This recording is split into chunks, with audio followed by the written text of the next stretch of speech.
พี่น้องบ้านหลังจากมาแต่หาน้องดินดากัญญาเพิ่นสิเข้ามาทางน้องไก่ทองเพิ่นพี่น้องเนาะพบมาเจอในกันช่วงเที่ยงพี่น้องเอ้ยกำลังต้มน้ำไหม้ปิ้งเขียดนึ่งข้าวสบายดีน้องปุ้ยปลาไปหาเขียดบ่อันนี้ก็ได้พาไปหาแน่นี่ก็ได้นี่ทางหลังเจ้าโอ้ยเอาไปหาดุดเขียดซอยกันตัวถ้าได้กินก็บ่เป็นแนวได้นี่ก็ได้ ฝึกไปหาเขียดให้หมูไปหาเขียดนำเอาไปหากินเขียดอยู่หัวอยู่ห้องพวกเนาะโอ้ท่านกำลังกินข้าวสบายดีเด้อ กินข้าวกับยังเขียดเนาะโอ้ผู้มือนี่เขียดลายพี่น้องเอ้ยเขียดอยู่หัวอยู่ห้องลายโอ้ทางน่ะป้าตัวประเทศเพียงนะสบายดีน้องมุกน้องไก่ทองสบายดีลูกละจะไปดีโอเคเอ้าเป็นยังกันนะสบายดีเป็นยังคนน้อยบ่นะเบิ่งคนน้อยเป็นคนน้อยลงมาตากลมเบิ่งบ่ได้เบิ่งคนน้อยหลายมื้อแล้วใหญ่แล้วบ่ใหญ่แล้วใหญ่แล้ว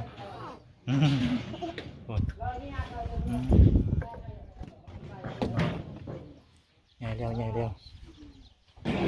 ตอนนี้กำลังมุงหลังคาอยู่พี่น้องไอ้พวก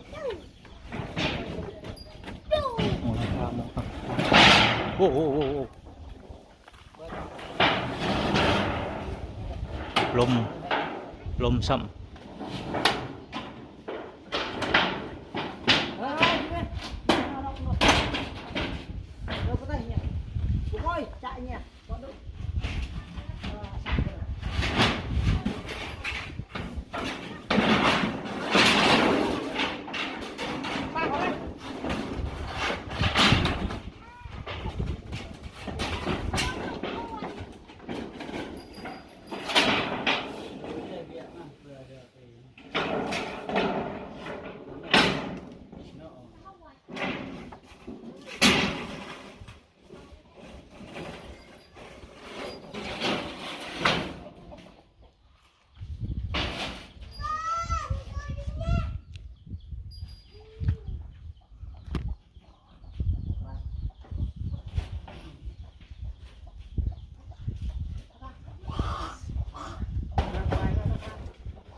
เบิ่งข้างเทิงเบิดพี่นกบัดนี้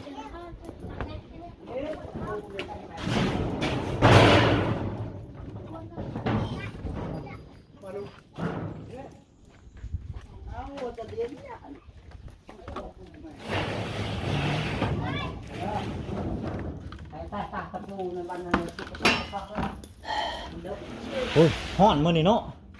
มื้อนี้ฮ้อนประการเขียนมื้อแรงก็สิออกคักอยู่ดอก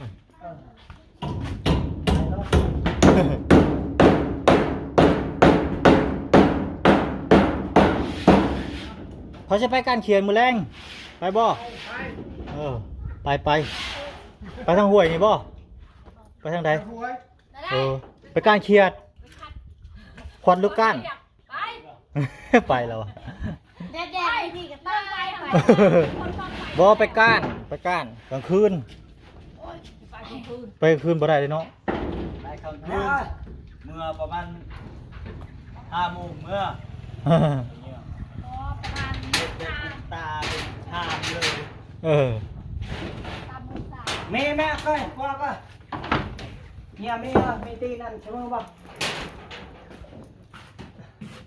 สังกะสีพ่อบ่พอครับเหลือจากแผ่นหนึ่งขโมยเจอยังแผ่นหนึ่งบ่พอใส่เบี้ยอีกหน่อยเดี๋ยวสิยิงเบี้ยปะเบี้ยเลยสามานมันแต่ยังไกลอันนี้บอลเขาได้บอลเช็คเขาได้ทั้งนี้นะนี่เขาได้ทั้งนี้ถนนบ้านเมืองงามถนนได้สักตีหนทางขึ้นทางนี้บอลคือขึ้นว่าสิขึ้นทางนั้นได้เขาสั่งกระเห็ดทางนี้บอกเอาว่าล้างนี่ความงามนี่เอาโค้งไปพูดเลยนะย่างโค้งเลยเนาะไปพูดเราออกกำลังกายเราดูย่างคือทั้งนี้งามนี่มันอยู่ตัวหน้าทางงามเด้ มันเลี้ยวไปอย่างเดียวเราไปจะขึ้นทางนี้เนาะหรือว่า บอสทั้งเอ็ด มันใกล้น้ำบ่ใกล้น้ำแล้วอย่างกันนี่เนาะ บอสบกเกี้ยว เกี่ยวบ่ FC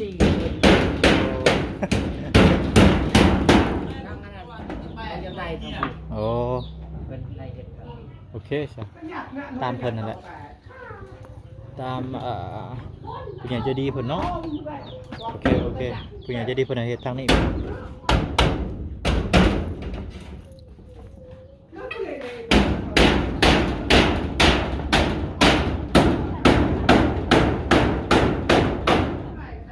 โอ้มื้อนี้ชีมันฮ้อนมาเลยเขียดออกลายแล้วมาเลยมา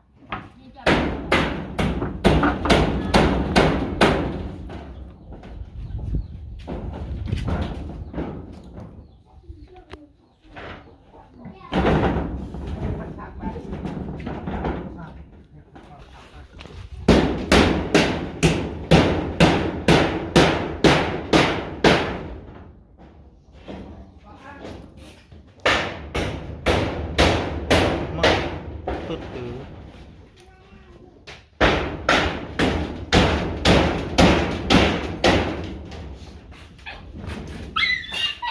อ้าวหมูกับหมาตีกันอีกเหรอตีกันตลอดหมูกับหมานี่แกงหน่อไม้ป่ะนี่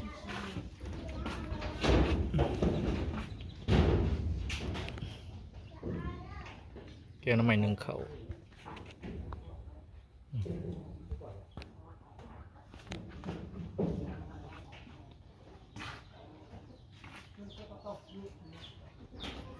เป็นบ่อขวัดอันนั้นเสียง ฮะขดเขียด บ่อขัดอะไรขวัดเสียง โอ้โห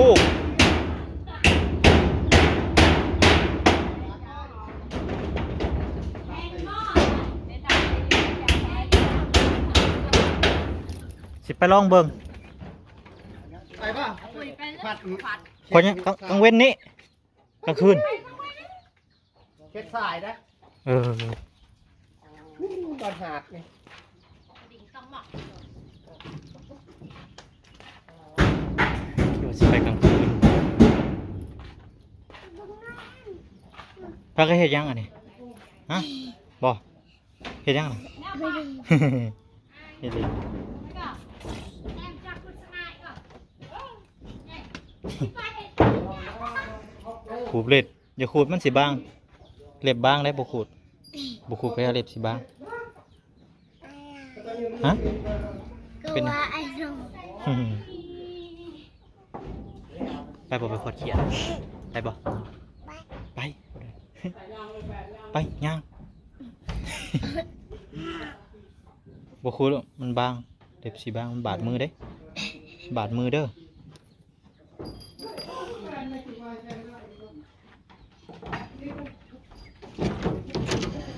อ๋อแหมริมมือนี่ลงจนเดินลงมาตารางพี่น้องขึ้นเทิงบ่ได้มันฮ้อนลงมาลุ่มนี่เย็นพี่น้องเย็นกกไม้เย็นตารางเนาะอ๋อเย็นพี่น้องเอ้ยหนังก็จะบาดโอ้ตอนนั้นก็แกงเขียดแกงหน่อไม้เลยพี่น้องเอ้ยโอ้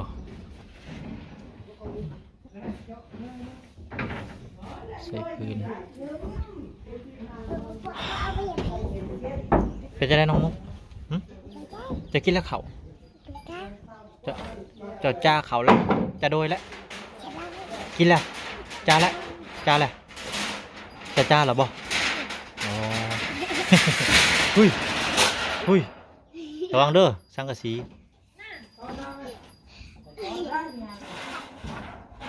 น่ะ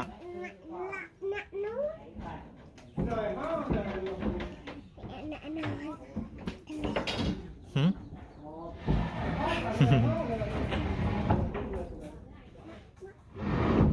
พอเริ่มฮอนแล้วเช็ดไม่ตก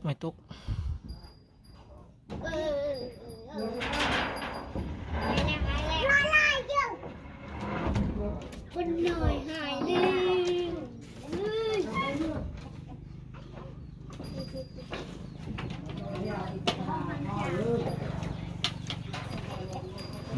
มันก็มาไล่ลังกันอย่างเงี้ย เรื่องคืออะไร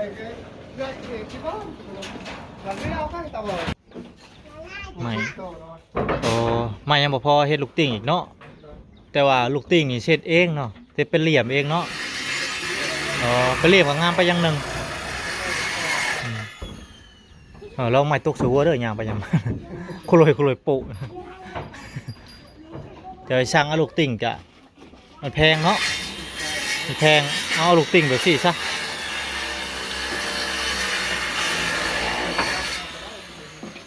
ลูกติ่งแบบนั้นมันสำเร็จรูปแล้วมันแพงเอาตัดเอาเองเฮ็ดเอาเองดีกว่าพี่น้องเอ้ยลูกติ่งเหลี่ยมเนี่ยงามไปอย่างหนึ่งพี่น้องเรียบเบิ่งเพิ่นเนาะงามไปอย่างหนึ่ง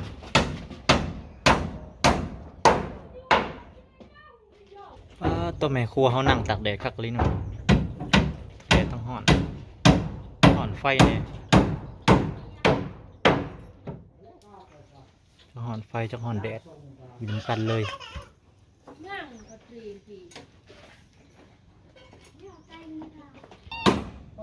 ต้องโพดแดดคักลิ้นร้อนปูแป้นเนี่ยปูแป้นแล้วก็กบไหม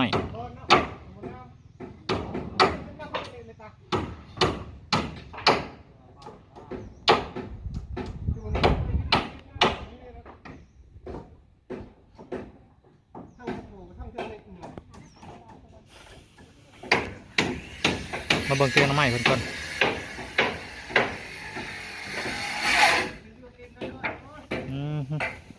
มียีนางบ่ใส่บ่ยีนางใส่เลยน้ำสีเขียวว้ายบอยพี่น้องแดดทั้งแหมทั้งแดดเลยใส่ยังบาดเนี่ยใส่ผักกระแยงบ่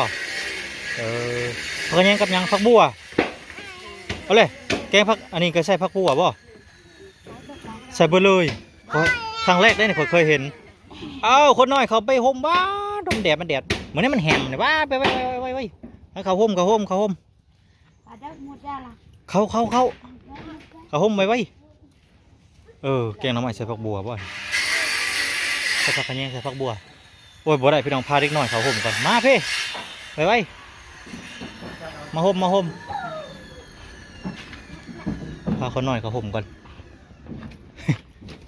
มาพี่เขาห่มมันแดด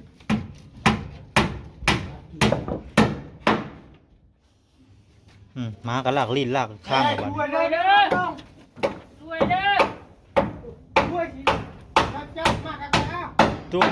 ตรวยบ่ดรวยไก่ดรวย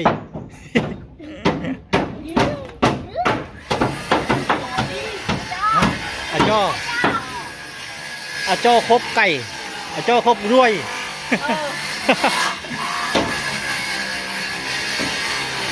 ม้าครบไก่บ่ดู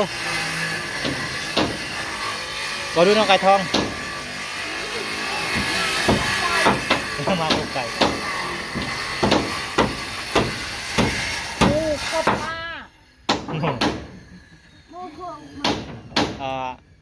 ม้าครบหมูจอครบอาริบ่อาริญี่ปุ่นโอ้ญี่ปุ่นเต็มเลยครบม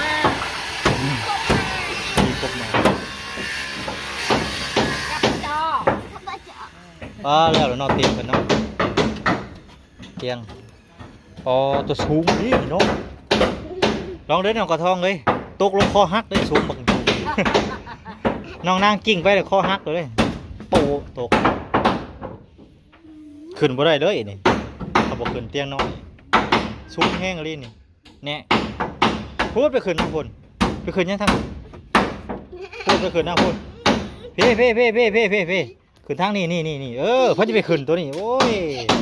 เห็นว่ากันเลยนี่ขึ้นพี่บาทนี่ฉันละว่าไปปีนตัวนี้ขึ้นก็สูงเลยแล้วตกจะหยอกกันอยู่เตียงตกลงคอหักย้อนได้นี่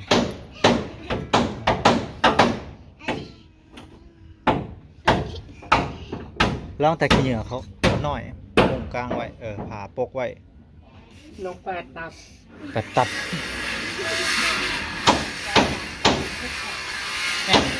แอมตัวนี้บ่เสียงตัวนี้บ่แอมตอบตัวนี้ แจ็คตัวที่แอบเดียวกัน หรือว่าสิแอมตัวนี้บ่แอมตัวใหญ่ตัวนี้บ่อาซิแมน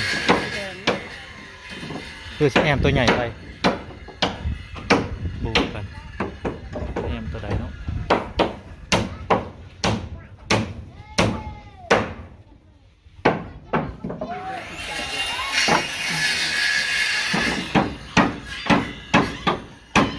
นี่มาแล่นหับเลยพี่น้องเขาเห็นถือธงอะไรมาก็แล่นหับหมูก็แล่นหับบ่นี่ตุ๊ดตุ๊ดตุ๊ดตุ๊ดหมูก็แล่นหับ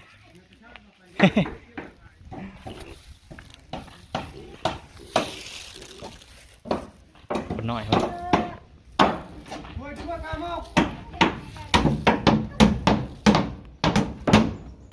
มีเบิร์ดแล้วเนาะเหมือนเนาะมีแต่กินแต่เขียด เขียดมันออกลายเลยคนหาลายยี่บอกเห็นยี่บอกคนก้านก็มีบ่มีคือกันเนาะเอากินน้ำกันมีขอบใจดูขอบใจต้มกินน้ำกันเด้อกับน้องไก่ทองเด้อซื้อมาม่าพี่น้องมาม่าให้ผมเอาไว้ต้มกินปัญญาเบื่อเขียดเอากินตะแรง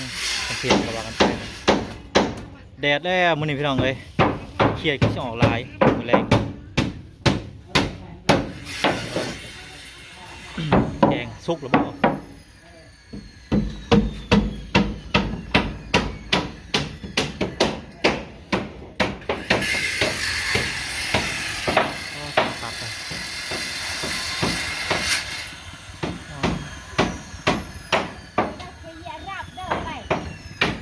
เรือซัดเรือไรทำเลยโอ้เจ้าคนแก่ยังโอ้แก่กระเบื้องเป็นเพื่อนเพิ่นเนาะแก่กระเบื้องคนก็ได้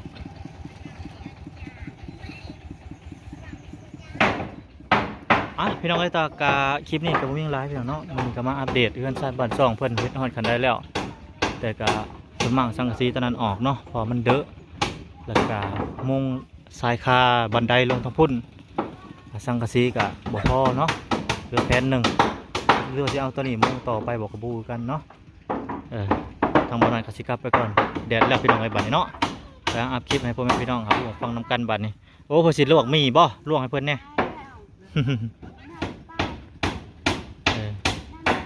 อยากลวกมีจะได้ก็ลวกให้เพิ่นให้แกงอันนี้เพิ่นสุกก่อนพี่น้องเนาะป้าสาวพี่น้องพอๆกันอีพีหน้าสำหรับอีพีนี้ก็กล่าวคำว่าสบายดีพี่น้องสบายดี